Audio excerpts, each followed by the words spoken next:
Does this bull's routine checkup turn bad? Hello, hello, hello. How are you? This is the Hoof GP, and today you're joining us between farms. We've just finished trimming 55 sexy Holstein cows, and we're on our way to one of my favourite farms. It has nothing to do with the cows and everything to do with the ice cream they make. This is the Hoof GP.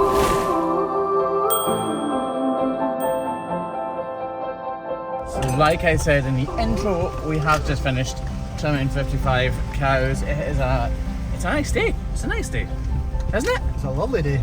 Barely safe to sun. We just have a short drive. We're near Kirkcudbright, which is right on the south coast of Scotland. It's Scotland's artist town, and it is a stunning little place. Craig's trying to make the coffee.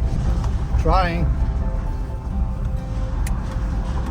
I'll be totally honest here. Charles, the guy who works at Creamo Galloway Farm, which is where we're going right now, asked me to come and trim some cows' feet, and I don't know how many he said he had. I don't know if he said he had bulls or cows or both, or well, I'm kind of expecting maybe a bull and a cow, or two bulls and a cow, or something like that.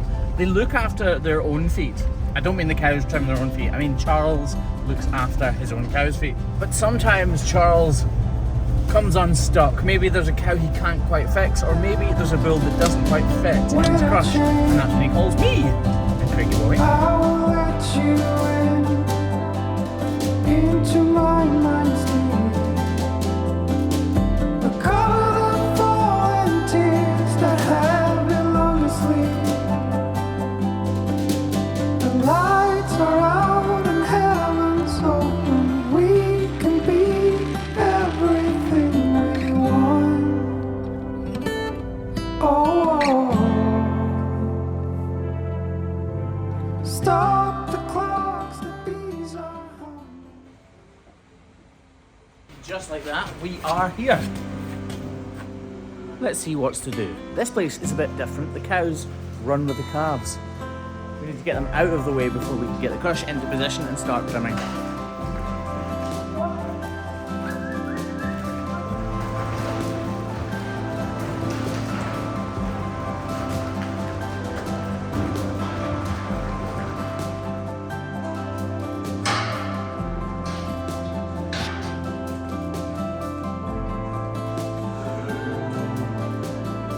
So it turns out, no cows, just the bull. One bull, an Angus. Half the bother with bulls isn't trimming them, it's actually getting them in the crush in the first place. You've got what could be a ton, or in excess of a ton sometimes, and I'm slightly overweight, but not quite that overweight, so he's got the weight advantage. So fingers crossed, he wants to go in. Stop the clocks, the bees are humming.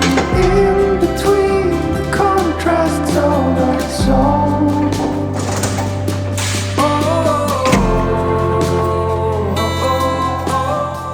So he's not actually lame, which is fantastic news. He's just in for a bit of a service to make sure he's ready for all the sexy ladies. Go to use the grinder, and Craig's put a dead battery in.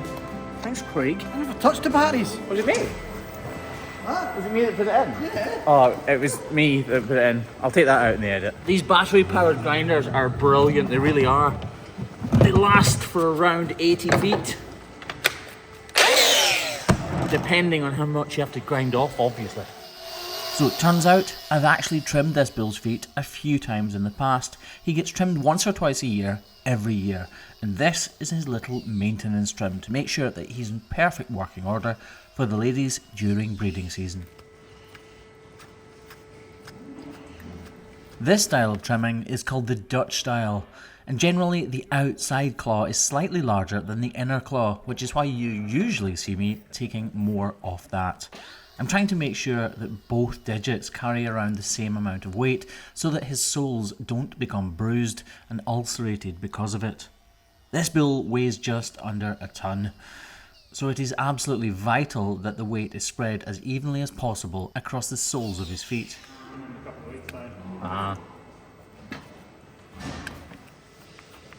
Directly above the area I'm dishing out right now is a bone called the pedal bone, and with every step it smashes down into the corium above it. Dishing out allows for movement within the hoof capsule of that bone, and it prevents the corium from bruising above and eventually turning into an ulcer and a proper problem. Although even when it's done correctly, it doesn't always prevent every problem, as we're just about to find out.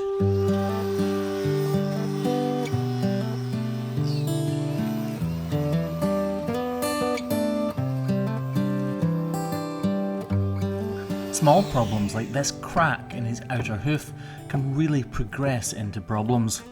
Where that crack is the usual site for sole fractures. They go back 45 degrees, just like this one does, and then can carry on all the way to the corium. Luckily though, we've intervened at the correct time, and this one fades away to nothing. This is David Finlay, the owner of this farm, looking terrible like me. Don't worry, David. He's got a book, and I've been wanting to read it actually, and he's come down with a signed copy. So, what's the book? Well, it's a dairy story. It's a story about how we got here, basically. It's from Conception until now. Absolutely, like our conception. Yeah, your What were I? Oh, yours as well, Yeah, not yeah, just well, the it's farm. kids, it's just a story of where we came from and how we got here, and how we've got to where we are with the model that we're developing here. So as I told you earlier, this is a very different farm. The calves run with the cows, and it has its advantages, and some would say its disadvantages, but it's definitely different. And in this book, it'll tell you all about it, and David's wife, and David's story himself. I'm told it's a good read. And with that, it's back to this beautiful big bull's front right foot, where there may be a bit of a problem. Straight away I'm worried about here. His foot is rotating in here, and there's cracks right round his white line. Now he's not lame, but this could definitely be an issue. This is one of the many benefits of routine trimming cattle's feet. Right now, a problem is emerging. The farmer told me that this bull is not lame in any way, and I completely believe him. Because cattle are herding creatures, their instinct is to hide any signs of pain, because if you're part of a herd and you're lame and at the back, putting it simply, you become prey. At this point in the trim, I know there's a problem, but I've no idea the extent of it. This is his white line. The laminae have been stretched because of this curvature. That's why it's so elongated. This part of the hoof shouldn't be as thick as that, which tells me this is causing him a little bit of pain, even if he's not actually showing it.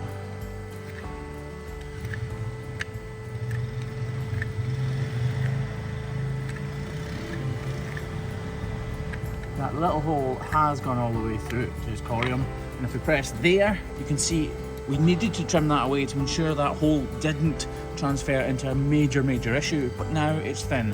So we need to put a block on here to ensure this doesn't materialise into a major issue.